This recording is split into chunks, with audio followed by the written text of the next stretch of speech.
हरे कृष्ण प्रिय भक्तों, आज हम श्रीमद् भगवद गीता के 5वें अध्याय के दूसरे श्लोक को पढ़ेंगे और इसकी व्याख्या जानेंगे। आइए आज का पाठ प्रारंभ करते हैं। इस श्लोक का संबंध। अब भगवान अर्जुन के प्रश्न का उत्तर देते हैं। पिछले श्लोक में अर्जुन ने भगवान से प्रश्न किया था, इसका उत्तर भगवान इस प्रकार देते हैं। श्री भगवान उवाच संन्यासः कर्मयोगश्च निःश्रेयसकरा भुवौ तयोस्तु कर्म संन्यासात् कर्मयोगो विशिष्यते। इस श्लोक का शब्दार्थ इस प्रकार है। श्री भगवान बोले, संन्यासः संन्यास सांख्य योग, च और कर्मयोग कर्मयोग, उभौ दोनों ही निःश्रेयस्करो कल्याण करने वाले हैं। तू परंतु तयोः उन दोनों में भी कर्म संन्यासात् कर्म संन्यास सांख्य योग से कर्मयोग विशिष्यते श्रेष्ठ है। अर्थात श्री भगवान बोले, कर्म संन्यास और कर्म योग ये दोनों ही परम कल्याण करने वाले हैं, परंतु उन दोनों में भी कर्म संन्यास से कर्म योग साधन में सुगम होने से श्रेष्ठ है। इस श्लोक की व्याख्या। भगवान सिद्धांत के अनुसार सांख्य योग और कर्म योग का पालन कर प्रत्येक वर्ण आश्रम संप्रदाय आदि के मनुष्य कर सकते हैं, कारण कि उनका सिद्धांत किसी वर्ण आश्रम संप्रदाय आदि को लेकर नहीं है। इसी अध्याय के पहले श्लोक में अर्जुन ने कर्मों का त्याग करके विधि पूर्वक ज्ञान प्राप्त करने की प्रचलित प्रणाली को कर्म संन्यास नाम से कहा है, परंतु भगवान के सिद्धांत के अनुसार ज्ञान प्राप्ति के लिए सांख्य योग का पालन प्रत्येक मनुष्य स्वतंत्रता से कर सकता है और उसका पालन करने में कर्मों का स्वरूप से त्याग करने की आवश्यकता भी नहीं है। इसीलिए भगवान प्रचलित मत का भी आदर करते हुए अपने सिद्धांत के अनुसार अर्जुन के प्रश्न का उत्तर देते हैं। संन्यासः अर्थात यहाँ संन्यास पद का अर्थ सांख्य योग है, कर्मों का स्वरूप से त्याग नहीं। अर्जुन के प्रश्न का उत्तर देते हुए भगवान कर्मों के त्याग पूर्वक संन्यास का विवेचन न करके कर्म करते हुए ज्ञान को प्राप्त करने का जो सांख्य योग का मार्ग है उसका विवेचन करते हैं। उस सांख्य योग के द्वारा मनुष्य प्रत्येक वर्ण आश्रम संप्रदाय आदि में रहते हुए प्रत्येक परिस्थिति में स्वतंत्रता पूर्वक ज्ञान प्राप्त कर सकता है, अर्थात अपना कल्याण कर सकता है। सांख्य योग की साधना में विवेक विचार की मुख्यता रहती है। विवेक पूर्वक तीव्र वैराग्य के बिना यह साधना सफल नहीं होती। इस साधना में संसार की स्वतंत्र सत्ता का अभाव होकर एकमात्र परमात्म तत्व पर दृष्टि रहती है। राग मिटे बिना संसार की स्वतंत्र सत्ता का अभाव होना बहुत कठिन है। इसलिए भगवान ने देहाभिमानियों के लिए यह साधन क्लेश युक्त बताया है। इसी अध्याय के 6ठे श्लोक में भी भगवान ने कहा है कि कर्मयोग का साधन किए बिना संन्यास का साधन होना कठिन है, क्योंकि संसार से राग हटाने के लिए कर्मयोग का ही सुगम उपाय है। कर्मयोगश्च मानव मात्र में कर्म करने का राग अनादिकाल से चला आ रहा है, जिसे मिटाने के लिए कर्म करना आवश्यक है, परंतु वे कर्म किस भाव और उद्देश्य से कैसे किया जाए कि करने की कला को कर्मयोग कहते हैं। कर्मयोग में कार्य छोटा है या बड़ा, इस पर दृष्टि नहीं रहती। जो भी कर्तव्य कर्म सामने आ जाए उसी को निष्काम भाव से दूसरे के हित के लिए करना है। कर्मों से संबंध विच्छेद करने के लिए यह आवश्यक है कि कर्म अपने लिए न किए जाएं। अपने लिए कर्म न करने का अर्थ है कर्मों के बदले में अपने लिए कुछ भी पाने की इच्छा न होना। जब तक अपने लिए कुछ भी पाने की इच्छा नहीं रहती है, तब तक कर्मों के साथ संबंध बना रहता है। निःश्रेयसकरा भुवौ। अर्जुन का प्रश्न था कि सांख्य योग और कर्म योग, इन दोनों साधनों में कौन सा साधन निश्चय पूर्वक कल्याण करने वाला है। उत्तर में भगवान कहते हैं कि हे अर्जुन, ये दोनों ही साधन निश्चय पूर्वक कल्याण करने वाले हैं, कारण कि दोनों के द्वारा एक ही समता की प्राप्ति होती है। इसी अध्याय के चौथे 5वें श्लोक में भी भगवान ने इसी बात की पुष्टि की है। 13वें अध्याय के 24वें श्लोक में भी भगवान ने सांख्य योग और कर्म योग दोनों से परमात्म तत्व का अनुभव होने की बात कही है। इसलिए ये दोनों ही परमात्म प्राप्ति के साधन, स्वतंत्र साधन हैं। तयोस्तु कर्म संन्यासात्, एक ही सांख्य योग के दो भेद हैं। एक तो चौथे अध्याय के 34वें श्लोक में कहा हुआ सांख्य योग जिसमें कर्मों का स्वरूप से त्याग है, और दूसरे अध्याय के 11वें से 30वें श्लोक तक कहा हुआ सांख्य योग जिसमें कर्मों का स्वरूप से त्याग नहीं है। यहाँ कर्म संन्यासात् पद दोनों ही प्रकार के सांख्य योग का वाचक है। कर्मयोगो विशिष्यते, आगे के श्लोक में भगवान ने इन पदों की व्याख्या करते हुए कहा है कि कर्मयोगी नित्य सन्यासी समझने योग्य है, क्योंकि वह सुखपूर्वक संसार बंधन से मुक्त हो जाता है। फिर छठे श्लोक में भगवान ने कहा है कि कर्मयोग के बिना सांख्य योग का साधन होना कठिन है तथा कर्मयोगी शीघ्र ही ब्रह्म को प्राप्त कर लेता है। तात्पर्य है कि सांख्य योग में तो कर्मयोग की आवश्यकता है, पर कर्मयोग में सांख्य योग की आवश्यकता नहीं है। इसलिए दोनों साधनों के कल्याण कारक होने पर भी भगवान कर्मयोग को ही श्रेष्ठ बताते हैं। कर्मयोगी लोक संग्रह के लिए कर्म करता है। लोक संग्रह में वापि संपश्यम कर्तुमर्हसि, लोक संग्रह का तात्पर्य है निस्वार्थ भाव से लोक मर्यादा सुरक्षित रखने के लिए लोगों को उन मार्ग से हटाकर सन्मार्ग में लगाने के लिए कर्म करना, अर्थात केवल दूसरे के हित के लिए कर्म करना। इसी को गीता में यज्ञार्थ कर्म के नाम से भी कहा गया है।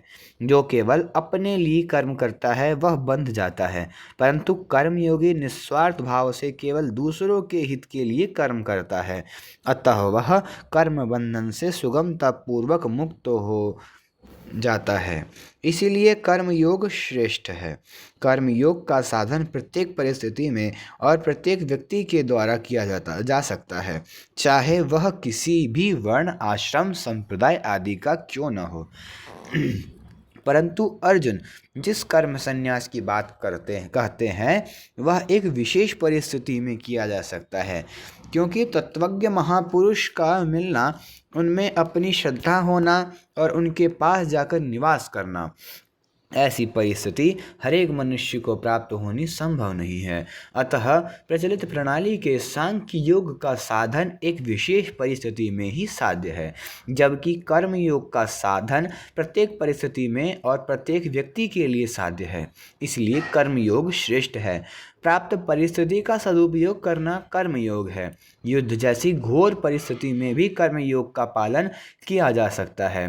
कर्मयोग का पालन करने में कोई भी मनुष्य किसी भी परिस्थिति में असमर्थ और पराधीन नहीं है, क्योंकि कर्मयोग में कुछ भी पाने की इच्छा का त्याग होता है। कुछ न कुछ पाने की इच्छा रहने से ही कर्तव्य कर्म करने में असमर्थता और पराधीनता का अनुभव होता है। कर्तृत्व भोक्तृत्व ही संसार है। सांख्य योगी और कर्म योगी इन दोनों को ही संसार से संबंध विच्छेद करना है। इसलिए दोनों ही साधकों को कर्तृत्व और भोक्तृत्व इन दोनों को मिटाने की आवश्यकता है। तीव्र वैराग्य और तीक्ष्ण बुद्धि होने से सांख्य योगी कर्तृत्व को मिटाता है। उतना तीव्र वैराग्य और तीक्ष्ण बुद्धि न होने से कर्मयोगी दूसरों के हित के लिए और सब कर्म करके भोक्तृत्व को मिटाता है। इस प्रकार सांख्य योगी कर्तृत्व का त्याग करके संसार से मुक्त होता है और कर्मयोगी भोक्तृत्व का, अर्थात कुछ पाने की इच्छा का त्याग करके मुक्त होता है। यह नियम है कि कर्तृत्व का त्याग करने से भोक्तृत्व का त्याग और भोक्तृत्व का त्याग करने से कर्तृत्व का त्याग स्वतः हो जाता है। कुछ न कुछ पाने की इच्छा से ही कर्तृत्व होता है। जिस कर्म से अपने लिए किसी प्रकार के भी सुख भोग की इच्छा नहीं है, वह क्रिया मात्र है, कर्म नहीं। जैसे यंत्र में कर्तृत्व नहीं रहता, ऐसे ही कर्म योगी में कर्तृत्व नहीं रहता। साधक को संसार के प्राणी, पदार्थ, परिस्थिति आदि में स्पष्ट ही अपना राग दिखता है। उस राग को वह अपने बंधन का खास कारण मानता है तथा उसे मिटाने की चेष्टा भी करता है। उस राग को मिटाने के लिए कर्मयोगी किसी भी प्राणी, पदार्थ आदि को अपना नहीं मानता। कर्मयोगी सेवा करने के लिए तो सबको अपना मानता है, पर अपने लिए किसी को भी अपना नहीं मानता, अपने लिए कुछ नहीं करता तथा अपने लिए कुछ नहीं चाहता। क्रियाओं से सुख लेने का भाव न रहने से कर्मयोगी की क्रियाएं परिणाम में सबका हित तथा वर्तमान में सबकी प्रसन्नता और सुख के लिए ही हो जाती है। क्रियाओं से सुख लेने का भाव होने से क्रियाओं में अभिमान और ममता हो जाती है, परंतु उनसे सुख लेने का भाव सर्वथा न रहने से कर्तृत्व समाप्त हो जाता है। कारण कि क्रियाएं दोषी नहीं हैं, क्रियाजन्य आसक्ति और क्रियाओं के फल को चाहना ही दोषी है। जब साधक क्रियाजन्य सुख नहीं लेता तथा क्रियाओं का फल नहीं चाहता, तब कर्तृत्व रह ही कैसे सकता है, क्योंकि कर्तृत्व टिकता है भोक्तृत्व पर। भोक्तृत्व न रहने से कर्तृत्व अपने उद्देश्य में जिसके लिए कर्म करता है उसमें लीन हो जाता है और एक परमात्म तत्व शेष रह जाता है। कर्मयोगी का अहम शीघ्र तथा सुगमता पूर्वक नष्ट हो जाता है, जबकि ज्ञान योगी का अहम दूर तक साथ रहता है। कारण यह है कि मैं सेवक हूँ, केवल सेवक के लिए सेवक हूँ, अपने लिए नहीं। ऐसा मानने से कर्मयोगी का अहम भी सेव्य की सेवा में लग जाता है, परंतु मैं मुमुक्षु हूँ ऐसा मानने से ज्ञान योगी का अहम साथ रहता है।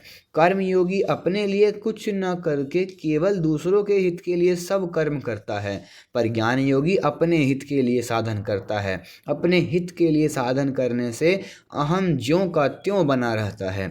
ज्ञान योग की मुख्य बात है संसार की स्वतंत्र सत्ता का अभाव करना, और कर्म योग की मुख्य बात है राग का अभाव करना।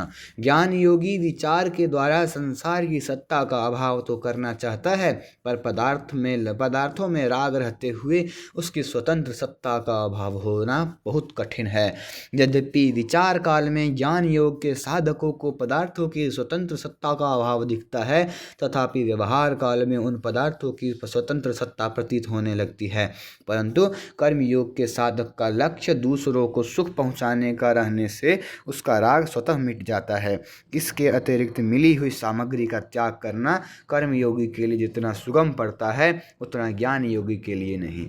ज्ञान योग की दृष्टि से किसी वस्तु को माया मात्र समझकर ऐसे ही उसका त्याग कर देना कठिन पड़ता है, परंतु वही वस्तु किसी के काम आती हुई दिखाई दे तो उसका त्याग करना सुगम पड़ता है।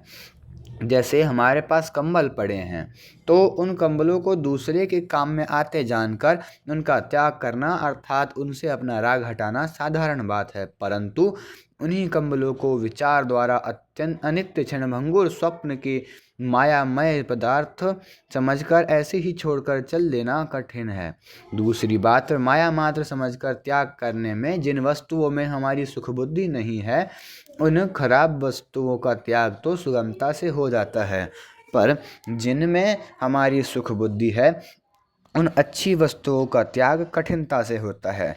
परंतु दूसरे के काम आती देखकर जिन वस्तुओं में हमारी सुख बुद्धि है, उन वस्तुओं का त्याग सुगमता से हो जाता है।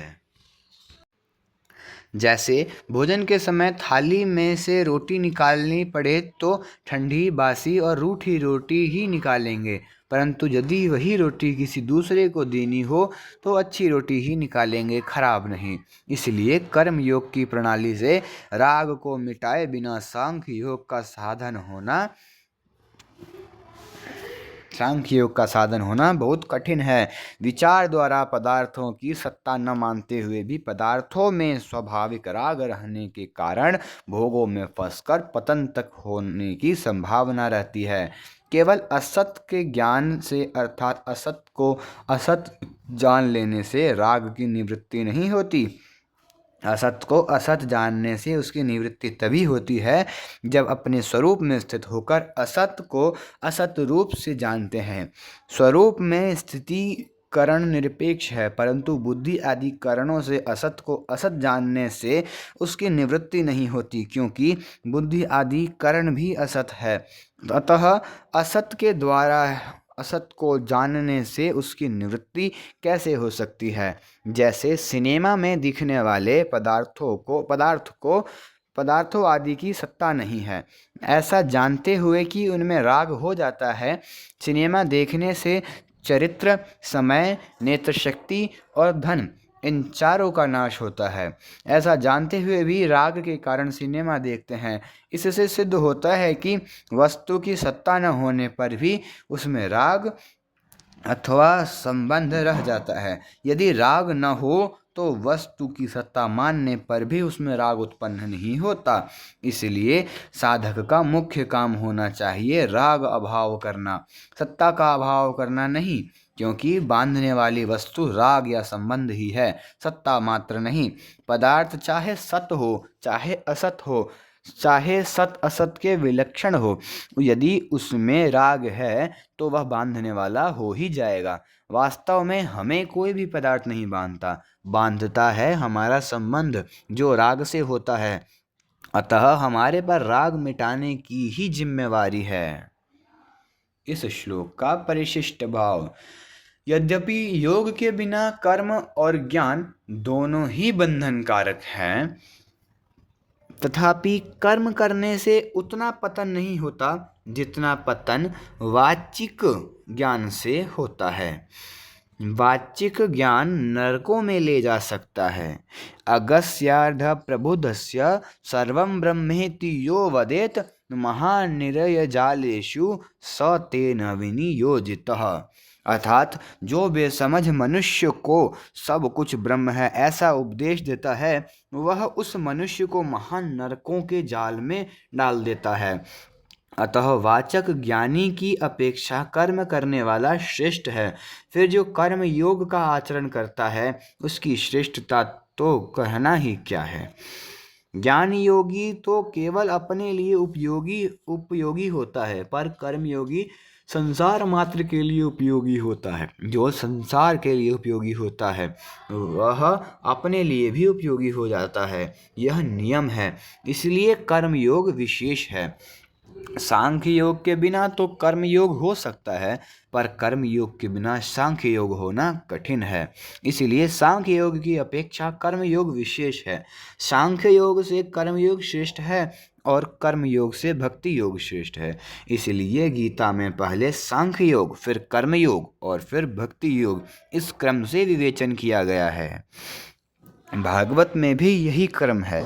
योगास्त्रयो मया प्रोक्ता नृणाम श्रेयो विधिस्तया सत्या ज्ञानम कर्म च भक्तिश्च नोपायोन्योस्ति कुत्रचित्। अर्थात अपना कल्याण चाहने वाले मनुष्यों के लिए मैंने 3 योग मार्ग बताए हैं, ज्ञान योग, कर्म योग और भक्ति योग। इन तीनों के सिवाय दूसरा कोई कल्याण का मार्ग नहीं है।